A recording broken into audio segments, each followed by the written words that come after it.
நீங்கள் பார்த்துக் கொண்டிருப்பது நியூஸ் 21 செய்திகள். தமிழ்நாடு செய்திகளை உடனுக்குடன் தெரிந்து கொள்ள நியூஸ் 21 செய்திகளை பாருங்கள். உண்மை, உழைப்பு, உயர்வு. நடிகர் ரஜினிகாந்தின் 74வது பிறந்தநாள் விழாவை நாடு முழுவதும் அவரது ரசிகர்கள் கொண்டாடி வருகின்றனர்.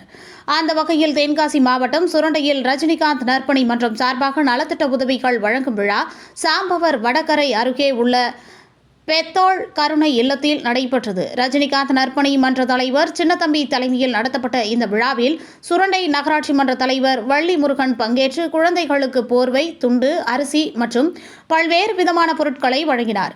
மேலும் கருணை இல்லத்தில் உள்ள 100க்கும் மேற்பட்ட குழந்தைகளுக்கு இரவு விருந்து வழங்கப்பட்டது.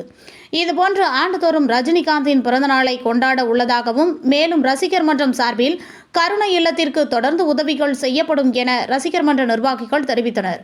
நியூஸ் 21 செய்திகளுக்காக தென்காசி மாவட்ட செய்தியாளர்.